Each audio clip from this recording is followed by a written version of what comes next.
شروع اللہ کے نام سے جو بڑا مہربان نہایت رحم والا ہے۔ لوگوں اپنے پروردگار سے ڈرو جس نے تم کو ایک شخص سے پیدا کیا، یعنی اول اس سے اس کا جوڑا بنایا، پھر ان دونوں سے کثرت سے مرد و عورت پیدا کر کے روئے زمین پر پھیلا دیے، اور خدا سے جس کے نام کو تم اپنی حاجت براری کا ذریعہ بناتے ہو ڈرو، اور قطع مودت ارحام سے بچو، کچھ شک نہیں کہ خدا تمہیں دیکھ رہا ہے، اور یتیموں کا مال جو تمہاری تحویل میں ہو ان کے حوالے کر دو، اور ان کے پاکیزہ اور عمدہ مال کو اپنے ناقص اور برے مال سے نہ بدلو، اور نہ ان کا مال اپنے مال میں ملا کر کھاؤ کہ یہ بڑا سخت گناہ ہے۔ اور اگر تم کو اس بات کا خوف ہو کہ یتیم لڑکیوں کے بارے میں انصاف نہ کر سکو گے تو ان کے سوا جو عورتیں تم کو پسند ہوں، 2 یا 3 یا 4 ان سے نکاح کر لو۔ اور اگر اس بات کا اندیشہ ہو کہ سب عورتوں سے یکساں سلوک نہ کر سکو گے تو ایک عورت کافی ہے، یا لونڈی جس کے تم مالک ہو، اس سے تم بے انصافی سے بچ جاؤ گے۔ اور عورتوں کو ان کے مہر خوشی سے دے دیا کرو، ہاں اگر وہ اپنی خوشی سے اس میں سے کچھ تم کو چھوڑ دیں تو اسے ذوق و شوق سے کھا لو۔ اور بے عقلوں کو ان کا مال جسے خدا نے تم لوگوں کے لیے سبب معیشت بنایا ہے مت دو، ہاں اس میں سے ان کو کھلاتے اور پہناتے رہو، اور ان سے معقول باتیں کہتے رہو، اور یتیموں کو بالغ ہونے تک کام کاج میں مصروف رکھو، پھر بالغ ہونے پر اگر ان میں عقل کی پختگی دیکھو تو ان کا مال ان کے حوالے کر دو، اور اس خوف سے کہ وہ بڑے ہو جائیں گے یعنی بڑے ہو کر تم سے اپنا مال واپس لے لیں گے، اس کو فضول خرچی اور جلدی میں نہ اڑا دینا۔ جو شخص آسودہ حال ہو اس کو ایسے مال سے قطعی طور پر پرہیز رکھنا چاہیے، اور جو بے مقدور ہو وہ مناسب طور پر یعنی بقدر خدمت کچھ لے لے، اور جب ان کا مال ان کے حوالے کرنے لگو تو گواہ کر لیا کرو، اور حقیقت میں تو خدا ہی گواہ اور حساب لینے والا کافی ہے۔ جو مال ماں باپ اور رشتہ دار چھوڑ مریں، تھوڑا ہو یا بہت، اس میں مردوں کا بھی حصہ ہے اور عورتوں کا بھی، یہ حصے خدا کے مقرر کیے ہوئے ہیں۔ اور جب میراث کی تقسیم کے وقت غیر وارث رشتہ دار اور یتیم اور محتاج آ جائیں تو ان کو بھی اس میں سے کچھ دے دیا کرو، اور شیریں کلامی سے پیش آیا کرو۔ اور ایسے لوگوں کو ڈرنا چاہیے جو ایسی حالت میں ہوں کہ اپنے بعد ننھے بچے چھوڑ جائیں، اور ان کو ان کی نسبت خوف ہو کہ ان کے مرنے کے بعد ان بیچاروں کا کیا حال ہوگا۔ بس چاہیے کہ یہ لوگ خدا سے ڈریں اور معقول بات کہیں۔ جو لوگ یتیموں کا مال ناجائز طور پر کھاتے ہیں وہ اپنے پیٹ میں آگ بھرتے ہیں اور دوزخ میں ڈالے جائیں گے۔ شروع اللہ کے نام سے جو بڑا مہربان نہایت رحم والا ہے۔ لوگوں اپنے پروردگار سے ڈرو جس نے تم کو ایک شخص سے پیدا کیا، یعنی اول اس سے اس کا جوڑا بنایا، پھر ان دونوں سے کثرت سے مرد و عورت پیدا کر کے روئے زمین پر پھیلا دیے، اور خدا سے جس کے نام کو تم اپنی حاجت براری کا ذریعہ بناتے ہو ڈرو، اور قطع مودت ارحام سے بچو، کچھ شک نہیں کہ خدا تمہیں دیکھ رہا ہے۔ اور یتیموں کا مال جو تمہاری تحویل میں ہو ان کے حوالے کر دو، اور ان کے پاکیزہ اور عمدہ مال کو اپنے ناقص اور برے مال سے نہ بدلو، اور نہ ان کا مال اپنے مال میں ملا کر کھاؤ کہ یہ بڑا سخت گناہ ہے۔ اور اگر تم کو اس بات کا خوف ہو کہ یتیم لڑکیوں کے بارے میں انصاف نہ کر سکو گے تو ان کے سوا جو عورتیں تم کو پسند ہوں، 2 یا 3 یا 4 ان سے نکاح کر لو۔ اور اگر اس بات کا اندیشہ ہو کہ سب عورتوں سے یکساں سلوک نہ کر سکو گے تو ایک عورت کافی ہے، یا لونڈی جس کے تم مالک ہو، اس سے تم بے انصافی سے بچ جاؤ گے۔ اور عورتوں کو ان کے مہر خوشی سے دے دیا کرو، ہاں اگر وہ اپنی خوشی سے اس میں سے کچھ تم کو چھوڑ دیں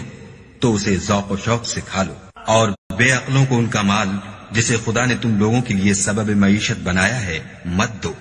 ہاں اس میں سے ان کو کھلاتے اور پہناتے رہو، اور ان سے معقول باتیں کہتے رہو،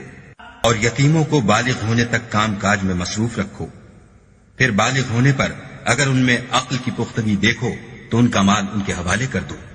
اور اس خوف سے کہ وہ بڑے ہو جائیں گے یعنی بڑے ہو کر تم سے اپنا مال واپس لے لیں گے، اس کو فضول خرچی اور جلدی میں نہ اڑا دینا۔ جو شخص آسودہ حال ہو اس کو ایسے مال سے قطعی طور پر پرہیز رکھنا چاہیے، اور جو بے مقدور ہو وہ مناسب طور پر یعنی بقدر خدمت کچھ لے لے، اور جب ان کا مال ان کے حوالے کرنے لگو تو گواہ کر لیا کرو، اور حقیقت میں تو خدا ہی گواہ اور حساب لینے والا کافی ہے۔ جو مال ماں باپ اور رشتہ دار چھوڑ مریں، تھوڑا ہو یا بہت، اس میں مردوں کا بھی حصہ ہے اور عورتوں کا بھی۔ یہ حصے خدا کے مقرر کیے ہوئے ہیں۔ اور جب میراث کی تقسیم کے وقت غیر وارث رشتہ دار اور یتیم اور محتاج آ جائیں تو ان کو بھی اس میں سے کچھ دے دیا کرو، اور شیریں کلامی سے پیش آیا کرو۔ اور ایسے لوگوں کو ڈرنا چاہیے جو ایسی حالت میں ہوں کہ اپنے بعد ننھے ننھے بچے چھوڑ جائیں، اور ان کو ان کی نسبت خوف ہو کہ ان کے مرنے کے بعد ان بیچاروں کا کیا حال ہوگا۔ بس چاہیے کہ یہ لوگ خدا سے ڈریں اور معقول بات کہیں۔ جو لوگ یتیموں کا مال ناجائز طور پر کھاتے ہیں وہ اپنے پیٹ میں آگ بھرتے ہیں اور دوزخ میں ڈالے جائیں گے۔ شروع اللہ کے نام سے جو بڑا مہربان نہایت رحم والا ہے۔ لوگوں اپنے پروردگار سے ڈرو جس نے تم کو ایک شخص سے پیدا کیا، یعنی اول اس سے اس کا جوڑا بنایا، پھر ان دونوں سے کثرت سے مرد و عورت پیدا کر کے روئے زمین پر پھیلا دیے۔ اور خدا سے جس کے نام کو تم اپنی حاجت براری کا ذریعہ بناتے ہو ڈرو، اور قطع مودت ارحام سے بچو، کچھ شک نہیں کہ خدا تمہیں دیکھ رہا ہے۔ اور یتیموں کا مال جو تمہاری تحویل میں ہو ان کے حوالے کر دو، اور ان کے پاکیزہ اور عمدہ مال کو اپنے ناقص اور برے مال سے نہ بدلو، اور نہ ان کا مال اپنے مال میں ملا کر کھاؤ کہ یہ بڑا سخت گناہ ہے۔ اور اگر تم کو اس بات کا خوف ہو کہ یتیم لڑکیوں کے بارے میں انصاف نہ کر سکو گے تو ان کے سوا جو عورتیں تم کو پسند ہوں، 2 یا 3 یا 4 ان سے نکاح کر لو۔ اور اگر اس بات کا اندیشہ ہو کہ سب عورتوں سے یکساں سلوک نہ کر سکو گے تو ایک عورت کافی ہے، یا لونڈی جس کے تم مالک ہو، اس سے تم بے انصافی سے بچ جاؤ گے۔ اور عورتوں کو ان کے مہر خوشی سے دے دیا کرو، ہاں اگر وہ اپنی خوشی سے اس میں سے کچھ تم کو چھوڑ دیں تو اسے ذوق و شوق سے کھا لو۔ اور بے عقلوں کو ان کا مال جسے خدا نے تم لوگوں کے لیے سبب معیشت بنایا ہے مت دو، ہاں اس میں سے ان کو کھلاتے اور پہناتے رہو، اور ان سے معقول باتیں کہتے رہو۔ اور یتیموں کو بالغ ہونے تک کام کاج میں مصروف رکھو، پھر بالغ ہونے پر اگر ان میں عقل کی پختگی دیکھو تو ان کا مال ان کے حوالے کر دو، اور اس خوف سے کہ وہ بڑے ہو جائیں گے، یعنی بڑے ہو کر تم سے اپنا مال واپس لے لیں گے، اس کو فضول خرچی اور جلدی میں نہ اڑا دینا۔ جو شخص آسودہ حال ہو اس کو ایسے مال سے قطعی طور پر پرہیز رکھنا چاہیے، اور جو بے مقدور ہو وہ مناسب طور پر یعنی بقدر خدمت کچھ لے لے۔ اور جب ان کا مال ان کے حوالے کرنے لگو تو گواہ کر لیا کرو، اور حقیقت میں تو خدا ہی گواہ اور حساب لینے والا کافی ہے۔ جو مال ماں باپ اور رشتہ دار چھوڑ مریں، تھوڑا ہو یا بہت، اس میں مردوں کا بھی حصہ ہے اور عورتوں کا بھی۔ یہ حصے خدا کے مقرر کیے ہوئے ہیں۔ اور جب میراث کی تقسیم کے وقت غیر وارث رشتہ دار اور یتیم اور محتاج آ جائیں تو ان کو بھی اس میں سے کچھ دے دیا کرو، اور شیریں کلامی سے پیش آیا کرو۔ اور ایسے لوگوں کو ڈرنا چاہیے جو ایسی حالت میں ہوں کہ اپنے بعد ننھے ننھے بچے چھوڑ جائیں، اور ان کو ان کی نسبت خوف ہو کہ ان کے مرنے کے بعد ان بیچاروں کا کیا حال ہوگا۔ بس چاہیے کہ یہ لوگ خدا سے ڈریں اور معقول بات کہیں۔ جو لوگ یتیموں کا مال ناجائز طور پر کھاتے ہیں وہ اپنے پیٹ میں آگ بھرتے ہیں اور دوزخ میں ڈالے جائیں گے۔ شروع اللہ کے نام سے جو بڑا مہربان نہایت رحم والا ہے۔ لوگوں اپنے پروردگار سے ڈرو جس نے تم کو ایک شخص سے پیدا کیا، یعنی اول اس سے اس کا جوڑا بنایا، پھر ان دونوں سے کثرت سے مرد و عورت پیدا کر کے روئے زمین پر پھیلا دیے۔ اور خدا سے جس کے نام کو تم اپنی حاجت براری کا ذریعہ بناتے ہو ڈرو، اور قطع مودت ارحام سے بچو،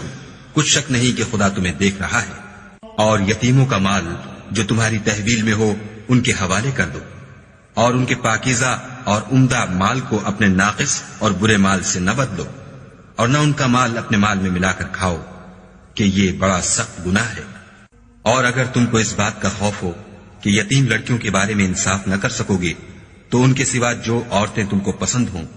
2 یا 3 یا 4 ان سے نکاح کر لو۔ اور اگر اس بات کا اندیشہ ہو کہ سب عورتوں سے یکساں سلوک نہ کر سکو گے تو ایک عورت کافی ہے،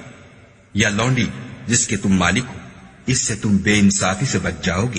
اور عورتوں کو ان کے مہر خوشی سے دے دیا کرو، ہاں اگر وہ اپنی خوشی سے اس میں سے کچھ تم کو چھوڑ دیں تو اسے ذوق و شوق سے کھا لو، اور بے عقلوں کو ان کا مال جسے خدا نے تم لوگوں کے لیے سبب معیشت بنایا ہے مت دو، ہاں اس میں سے ان کو کھلاتے اور پہناتے رہو اور ان سے معقول باتیں کہتے رہو، اور یتیموں کو بالغ ہونے تک کام کاج میں مصروف رکھو، پھر بالغ ہونے پر اگر ان میں عقل کی پختگی دیکھو تو ان کا مال ان کے حوالے کر دو، اور اس خوف سے کہ وہ بڑے ہو جائیں گے یعنی بڑے ہو کر تم سے اپنا مال واپس لے لیں گے، اس کو فضول خرچی اور جلدی میں نہ اڑا دینا۔ جو شخص آسودہ حال ہو اس کو ایسے مال سے قطعی طور پر پرہیز رکھنا چاہیے، اور جو بے مقدور ہو وہ مناسب طور پر یعنی بقدر خدمت کچھ لے لے، اور جب ان کا مال ان کے حوالے کرنے لگو تو گواہ کر لیا کرو، اور حقیقت میں تو خدا ہی گواہ اور حساب لینے والا کافی ہے۔ جو مال ماں باپ اور رشتہ دار چھوڑ مریں، تھوڑا ہو یا بہت، اس میں مردوں کا بھی حصہ ہے اور عورتوں کا بھی، یہ حصے خدا کے مقرر کیے ہوئے ہیں۔ اور جب میراث کی تقسیم کے وقت غیر وارث رشتہ دار اور یتیم اور محتاج آ جائیں تو ان کو بھی اس میں سے کچھ دے دیا کرو، اور شیریں کلامی سے پیش آیا کرو، اور ایسے لوگوں کو ڈرنا چاہیے جو ایسی حالت میں ہوں کہ اپنے بعد ننھے ننھے بچے چھوڑ جائیں، اور ان کو ان کی نسبت خوف ہو کہ ان کے مرنے کے بعد ان بیچاروں کا کیا حال ہوگا۔ بس چاہیے کہ یہ لوگ خدا سے ڈریں اور معقول بات کہیں۔ جو لوگ یتیموں کا مال ناجائز طور پر کھاتے ہیں وہ اپنے پیٹ میں آگ بھرتے ہیں اور دوزخ میں ڈالے جائیں گے۔